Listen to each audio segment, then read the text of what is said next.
आज આપણે ધોરણ 12 કોમર્સ વિષય BA નો આપણે અભ્યાસ કરીશું, જેની અંદર આપણે કહ્યું કે પાઠ 1 નો આપણા પ્રશ્ન છે સંચાલનનું સ્વરૂપ, તેની લાક્ષણિકતાઓ સમજાવો।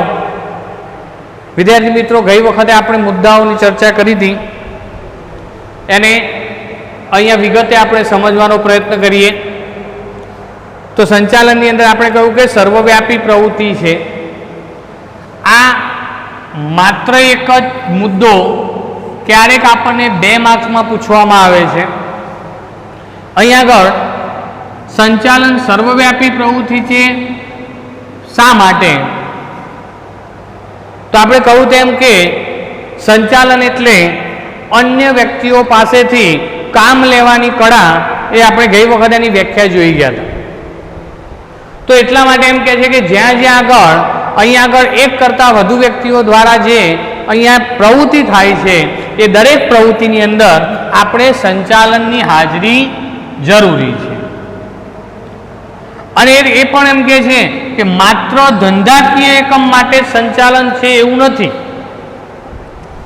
કોઈ પણ ક્ષેત્ર હોય, દરેક ક્ષેત્રની અંદર જ્યાં આગળ એક કરતાં વધુ વ્યક્તિઓ દ્વારા કાર્ય થતું હોય ત્યાં આગળ આપણે સંચાલનની જરૂર પડે છે। તો અહીં આગળ ધંધાકીય ક્ષેત્ર હોય, રાજકીય ક્ષેત્ર હોય, ધાર્મિક ક્ષેત્ર હોય કે કોઈ પણ અન્ય ક્ષેત્ર હોય, દરેક ક્ષેત્રોની અંદર આપણે અહીંયા સંચાલન જરૂરી છે।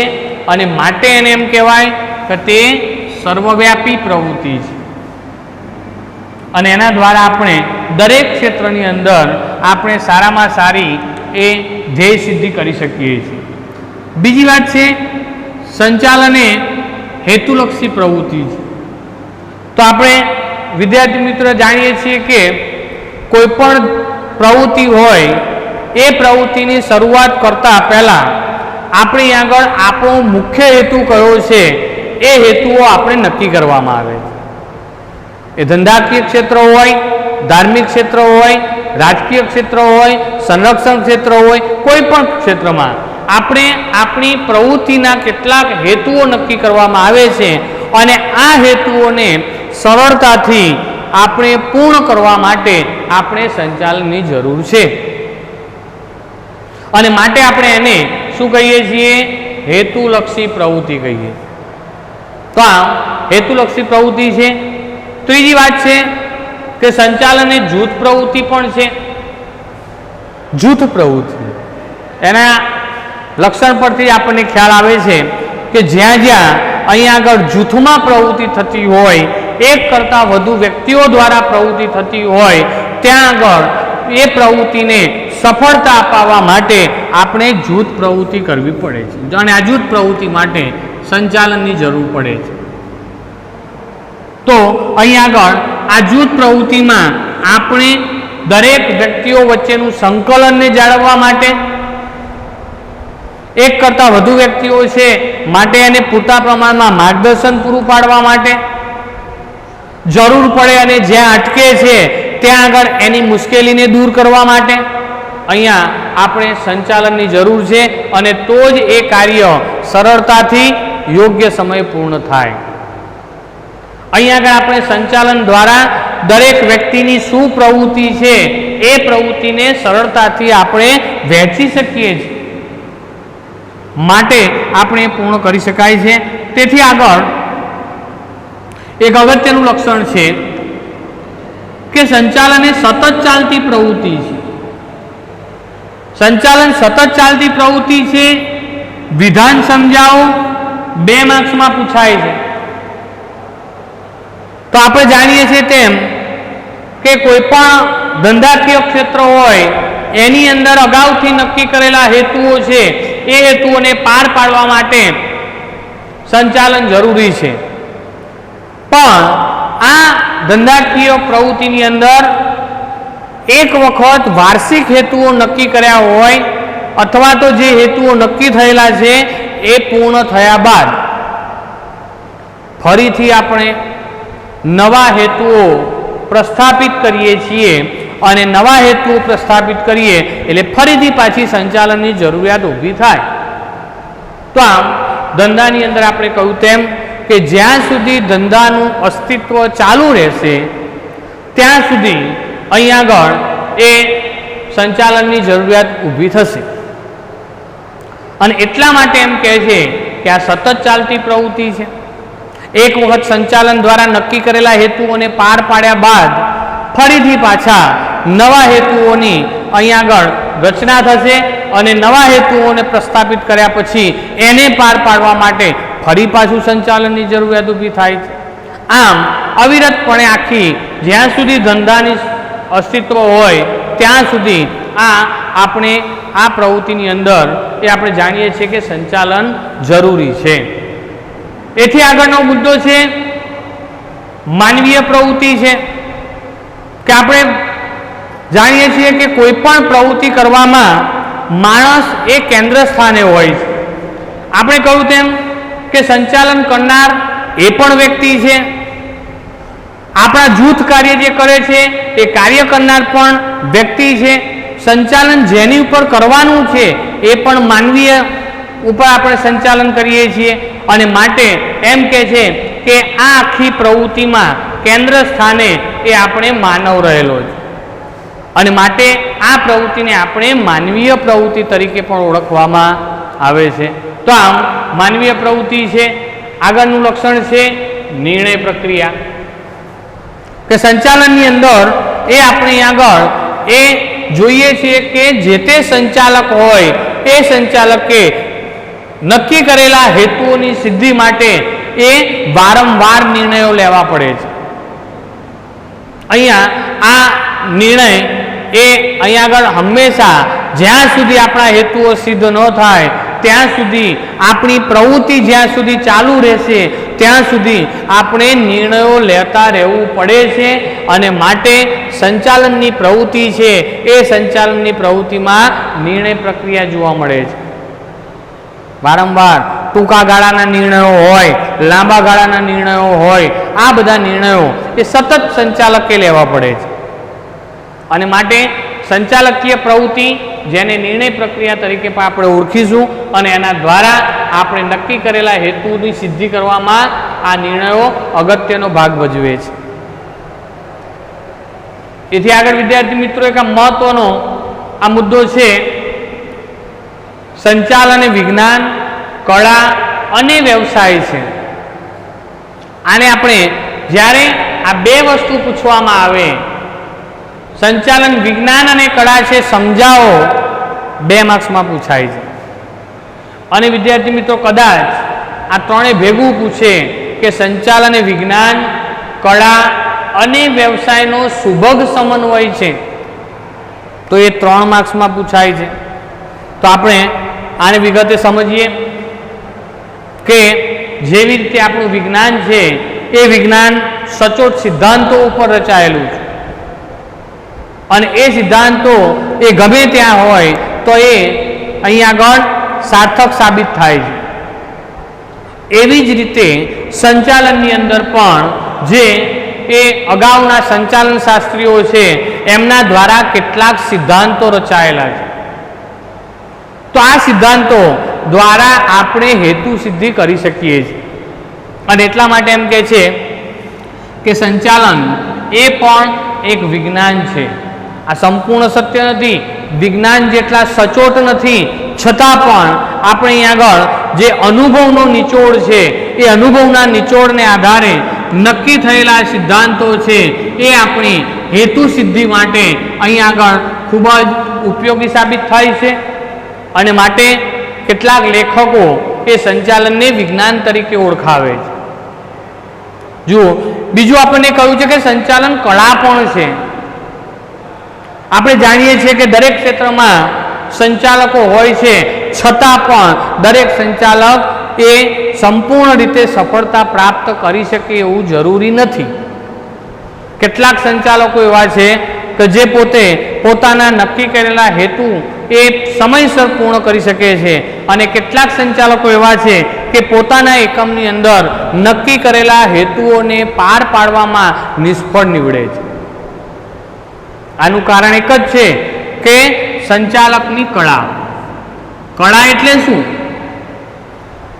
તો કે છે જ્ઞાનને અમલમાં મૂકવાની જે પ્રવૃત્તિ છે, અમલમાં મૂકવાની જે ઢબ છે, તમારી આવડત છે, એને કળા કહેવાય. તો આ કળા દરેકમાં અલગ અલગ આપણને જોવા મળે છે. એક જ ડિગ્રી ધરાવતા ઘણા બધા જે અહીંયા આગળ ઉદ્યોગકારો હોય અથવા તો જે સંચાલકો હોય, એ સંચાલકો ભલે એક જ ડિગ્રી ધરાવે છે છતાં પણ એ પોતાનું કાર્ય એ દરેક સરખા પ્રમાણમાં કરી શકતા નથી. તો અહીંયા આગળ એ આપણી જે આવડત છે, આપણી સૂઝ છે, આ સૂઝ એ દરેકની અલગ અલગ જોવા મળે છે. અને એ આપણે આપણી આવડત, આપણી આંતરસૂઝ, કોઠાસૂઝ છે, એના દ્વારા આપણે કોઈ પણ કાર્યને સરળતાથી આપણે પૂરો કરી શકીએ છીએ. અને એટલા માટે તેને કળા પણ કહેવામાં આવે છે. તો આમ આ બંને જો પૂછવામાં આવે તો 2 માર્ક્સમાં પૂછાય છે. સાથે 3 પૂછવામાં આવે, વિજ્ઞાન, કળા અને વ્યવસાય છે તો એ 3 માર્ક્સમાં પૂછાશે. વિધાન વ્યવસાય એટલે આપણે જાણીએ છીએ કે કેટલીક વ્યવસાયી વ્યક્તિઓ જે ડૉક્ટર છે, વકીલ છે, એન્જિનિયર છે, એ લોકોએ પોતે પોતાની ડિગ્રી પ્રાપ્ત કરી, જ્ઞાન પ્રાપ્ત કરી, વિશિષ્ટ જ્ઞાનનો ઉપયોગ કરી એ પોતે વ્યવસાય તરીકે તેને અપનાવ્યા છે. અને એટલા માટે સંચાલન એ વ્યવસાય તરીકે પણ. વિદ્યાર્થી મિત્રો, આજે આપણે 12 કોમર્સમાં વિષય અર્થશાસ્ત્રનો અભ્યાસ કરીશું, જેમાં પાઠ 1 અર્થશાસ્ત્રમાં આલેખ મહત્વ. શરૂઆતમાં આપણે વાત કરીએ કે આપણે બીએમાં ધોરણ 11 કોમર્સમાં શીખી ગયા કે અન્ય વ્યક્તિઓ દ્વારા કેટલીક જે પ્રવૃત્તિઓ થાય છે એ પ્રવૃત્તિને આપણે 2 ભાગમાં વહેંચી શકીએ છીએ, જેમાં આર્થિક પ્રવૃત્તિ અને બિનઆર્થિક પ્રવૃત્તિ. આર્થિક પ્રવૃત્તિઓ એ દરેક વ્યક્તિઓએ કરવી પડે છે અને આના દ્વારા જે આર્થિક પ્રવૃત્તિઓ થાય છે એ આર્થિક પ્રવૃત્તિઓની એ અહીંયા આગળ આપણે કહીએ કે તેની જે આંકડાકીય માહિતીઓ છે, એ આંકડાકીય માહિતીઓ એટલે કે આર્થિક ઘટનાઓ છે, આર્થિક ઘટનાઓને સમજવા માટે આપણે અહીંયા આગળ એ આલેખની જરૂર પડે છે, આકૃતિઓની જરૂર પડે છે, કે જેના દ્વારા આપણે સરળતાથી સમજી શકીએ છીએ. આપણે જાણીએ છીએ કે આ આર્થિક ઘટનાઓની આંકડાકીય માહિતીને આપણે અહીં આગળ એકત્રિત કરી તેનું વિશ્લેષણ અને અર્થઘટન કરવામાં આવે છે. અને આના દ્વારા આપણે અહીં આગળ એ ઘણા બધા નિષ્કરણો અને તારણો મેળવી શકીએ છીએ. જેમ કે બેંકો છે, રાજ્યો છે, સંસ્થાઓ છે, સંશોધનકારો છે, આ દરેક વ્યક્તિઓ અહીં આગળ આપણે જાણીએ છીએ કે એ લોકોને આવી આંકડાકીય માહિતીની જરૂર ઊભી થાય છે અને એના દ્વારા એ લોકો વિશ્લેષણ કરતા હોય છે. અને આમ જે આંકડાકીય માહિતી છે એને એકદમ સરળ રીતે અહીં આગળ લોકોને સમજાય તે રીતે સમજૂતી આપવા માટે અહીં આગળ શેની જરૂર પડે છે? આકૃતિ અને આલેખની જરૂર પડે છે. તો આમ આકૃતિ અને આલેખ દ્વારા આપણે કોઈ પણ આંકડાકીય આર્થિક પ્રવૃત્તિઓની જે બનેલી આર્થિક ઘટનાઓ છે, જેમ કે રોજગારી છે, આયાત નિકાસના આંકડા છે, દેશની અંદર મૃત્યુદર, જન્મદર, આ બધી જે માહિતીઓ છે એ માહિતીઓને આપણે સરળ ભાષામાં જો અહીં આગળ આપણે દર્શાવવી હોય તો આપણે સરળતાથી આપણે આલેખ દ્વારા દર્શાવી શકીએ છીએ. અને એટલા માટે આપણે જોઈએ કે અહીં આગળ થોડીક સમજૂતી મેળવીએ. પહેલાં તો આ આલેખને આપણે 2 ભાગમાં વહેંચ્યું છે, એક આકૃતિ છે ને બીજો આલેખ છે. તો અહીં આગળ આકૃતિ એટલે શું, તો એનો અર્થ જોઈએ તો સામાન્ય રીતે અવલોકિત સ્પષ્ટ માહિતી, અવલોકિત સ્પષ્ટ માહિતી એટલે એકત્રિત થયેલ માહિતીને અહીં આગળ એનું વિશ્લેષણ કરેલી માહિતી કે જે પોતે સ્પષ્ટ હોય એવી માહિતીનું ચિત્ર દ્વારા જે રજૂઆત છે એ ચિત્ર દ્વારા રજૂઆત અથવા તેને કહેવાય પ્રતિનિધિત્વ, એટલે અહીં આગળ આકૃતિ કહીશું. તો આમ આકૃતિને આપણે 1 માર્ક્સમાં આ અર્થ પૂછાય છે. આકૃતિ એટલે શું, તો ત્યારે આપણે એનો અર્થ લખી શકીએ છીએ। અવલોકિત સ્પષ્ટ માહિતીનું ચિત્ર દ્વારા પ્રતિનિધિત્વ એટલે આકૃતિ અથવા તો તેની રજૂઆત એટલે આકૃતિ। તો અહીંયા આગળ આકૃતિની અંદર આપણે જાણીએ છીએ કે આ સ્પષ્ટ માહિતી છે, સ્વયં સ્પષ્ટ છે। અહીંયા આગળ આ જે માહિતી છે એ પોતે જ અહીંયા આગળ માહિતી એ રજૂ કરે છે। એને કોઈ પણ પ્રકારનું આપણે ગણતરી, કોઈ પણ પ્રકારના આંકડાશાસ્ત્રીય પદ્ધતિઓ કે કોઈ પણ પ્રકારની રીતોનો અહીંયા આ માહિતીને રજૂ કરવા માટે જરૂર પડતી નથી। એનો મતલબ કે એ પોતે સ્વયં સ્પષ્ટ માહિતી છે અને જ્યારે આ સ્વયં સ્પષ્ટ માહિતી હોય તો એની રજૂઆત આકૃતિ દ્વારા આપણે સરળતાથી કરી શકીએ છીએ। બીજી વાત સ્કેલ માપની વાત છે। તો જ્યારે આપણે આકૃતિ દ્વારા માહિતીની રજૂઆત કરતા હોય ત્યારે સ્કેલ માપ અમુક વખતે જરૂરિયાત ઊભી થાય છે, બાકી સ્કેલ માપ વિના પણ આપણે સરળતાથી આકૃતિ દ્વારા માહિતીને સ્પષ્ટ કરી શકીએ છીએ। તો એની વાત છે। બીજી વાત કે આકૃતિ દ્વારા જે અહીંયા આગળ રજૂ કરાતી માહિતી છે એ માહિતીને સમજવા માટે અહીંયા કોઈ પણ પ્રકારના ઊંડા જ્ઞાનની જરૂર રહેતી નથી। તો અહીંયા આગળ આ જ્ઞાનની જરૂર નથી। ઊંડા જ્ઞાનની જરૂર એટલે એના માટે આપણે કોઈ આંકડાશાસ્ત્રીય પદ્ધતિઓ અથવા તો કોઈ પણ એ વિશેષ જ્ઞાનની કોઈ જરૂર નથી। આ સ્વયં સ્પષ્ટ માહિતી હોવાના કારણે આપણે તેને સરળતાથી અહીંયા આગળ આકૃતિ દ્વારા રજૂ કરી શકીએ છીએ। હવે કઈ માહિતી માટે આકૃતિ જરૂરી છે? તો એમ કે છે કે આપણે જે અસતત માહિતી હોય તો અસતત માહિતી માટે અહીંયા આકૃતિ દ્વારા આપણે એને રજૂઆત કરી શકીએ। હવે અસતત માહિતી એટલે શું? તો જેમ આપણે કહ્યું છે તેમ કે અસતત માહિતી એટલે આપણને અહીંયા આગળ એ અવલોકનો આપેલા હોય અને આ અવલોકનો છે માત્ર આંકડાકીય અહીંયા આગળ અવલોકનો હોય તો એવી માહિતી છે જે સતત ના હોય તેવી માહિતી માટે આપણે આગળ એવી આવૃત્તિ જો આપણને આપવામાં આવી હોય, આપણે 11 કોમર્સમાં અહીંયા આગળ ક્યારેક આંકડાશાસ્ત્રમાં શીખી ગયા આવૃત્તિ વિતરણ XI અને જોડે FI કે અહીંયા આગળ આવું કોઈ પણ પ્રકારનું અહીંયા આગળ આપણને આંકડાઓ આપેલા હોય અને તેની અહીંયા આપણને કોઈ આવૃત્તિ આપી હોય તો આને આપણે રજૂ કરવા માટે અસતત માહિતી છે અને અસતત માહિતી માટે આપણે આકૃતિ દ્વારા તેને સરળતાથી રજૂ કરી શકીએ છીએ। હમણાં જ કહ્યું તેમ કે સ્વયં સ્પષ્ટ હોય છે। વિદ્યાર્થી મિત્રો, આકૃતિનો ઉપયોગ કોણ કરશે, શા માટે કરશે?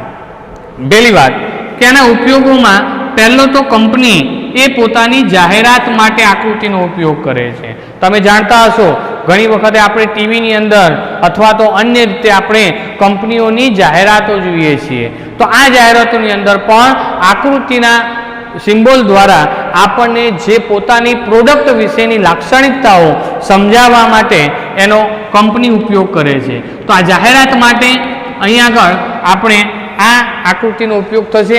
આકૃતિ દ્વારા સરળતાથી લોકો સમજી શકે છે એ પ્રોડક્ટની લાક્ષણિકતા શું છે, એ પ્રોડક્ટને શા માટે ઉપયોગી છે, એની આપણે માહિતી આના દ્વારા આપણે મેળવી શકીએ છીએ।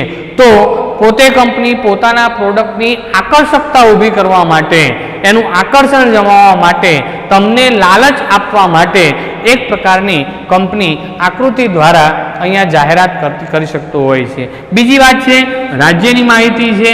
આમાં આપણે હમણાં વાત કરી કે રોજગારીના કેટલાક આંકડાઓ હોય, બેકારીના આંકડા હોય, બરાબર। એ ઉપરાંત અહીંયા આગળ મૃત્યુદર, પછી અહીંયા આગળ આયાત છે, નિકાસ છે, આ બધા જ આંકડાઓ જે આપણે વાત કરી કે એ રાજ્યની માહિતી જે છે એ રાજ્યની માહિતીને સરળતાથી દર્શાવવા માટે પણ આપણે અહીં આગળ આ આકૃતિનો ઉપયોગ કરી શકીએ છીએ। સામાજિક સંસ્થાઓ છે તો સમાજની અંદર આવી કેટલીક સમાજની હેતુ કલ્યાણના હેતુઓ માટે જે સ્થપાયેલી સંસ્થાઓ છે એ સેવાકીય સંસ્થાઓ એ પણ પોતે આંકડાને અહીંયા એક સરળતાથી સમજાવવા માટે આકૃતિનો ઉપયોગ કરે છે। એથી આગળ કહીએ કે સરકાર, તો સરકાર આપણને સમજાવવા માટે, જાગૃતતા લાવવા માટે, કોઈ પણ બાબતની જાગૃતતા લાવવા માટે અહીંયા શું કરે છે તો કે એક પ્રકારે આકૃતિનો ઉપયોગ કરી અને આપણને સમજૂતી આપે, જેથી કરીને ઓછું જ્ઞાન ધરાવતા વ્યક્તિઓ પણ તેને સરળતાથી સમજી શકે છે. તો એટલા માટે અહીંયા આગળ આપણામાં જાગૃતતા લાવવા માટે પણ અહીંયા આગળ આનો ઉપયોગ કરવામાં આવે છે. અહીંયા ઘણી વખતે આપણને કુટુંબ નિયોજનના કાર્યક્રમો છે, કુટુંબ નિયોજન અંગેની માહિતી છે, વસ્તી નીતિમાં, એ ઉપરાંત અન્ય સરકાર દ્વારા આપણે કહ્યું તેમ કે કોઈ પણ વાયરસ હોય, અત્યારે હાલ જે ચાલી રહેલો વાયરસ છે કે જેની અંદર આપણે કેવી રીતે બચી શકીએ છીએ એ અંગેની આપણને આકૃતિ દ્વારા રજૂ કરી અને આપણને આપવામાં આવે છે. ઘણા રોગોનું વિશ્લેષણ પણ આકૃતિ દ્વારા આપણને સરળતાથી સમજાવી શકાય છે. તો આમ આ રીતે આકૃતિ દ્વારા જ્યારે આપણે ઊંડા જ્ઞાનની જરૂર વિના આપણે આની રજૂઆત કરી શકીએ છીએ. ઉપરાંત હવે આપણે વાત કરીએ આલેખની. તો અહીંયા જુઓ, આના અર્થની અંદર આ અર્થમાં થોડીક જ ફેરફાર છે. જે અહીંયા સ્પષ્ટ માહિતી છે એની જગ્યાએ અહીંયા આગળ અવલોકિત અસ્પષ્ટ માહિતીનું ચિત્ર દ્વારા રજૂઆત કરવામાં આવે તો એના પ્રતિનિધિત્વને આપણે શું કહીશું? આલેખ તરીકે ઓળખીએ છીએ. અહીંયા આગળ આની જેમ આની અંદર કહ્યું તેમ કે આલેખની અંદર સૌ પ્રથમ તો આપણે સ્કેલ માપ ની જરૂર હોય છે ભાઈ, બરાબર. ચોક્કસ સ્કેલ માપ દ્વારા જ આપણે કોઈ પણ આલેખ રજૂ કરી શકીએ છીએ. આલેખ એની અંદર બીજી વાત કરી કે ઊંડા જ્ઞાનની જરૂરિયાત છે.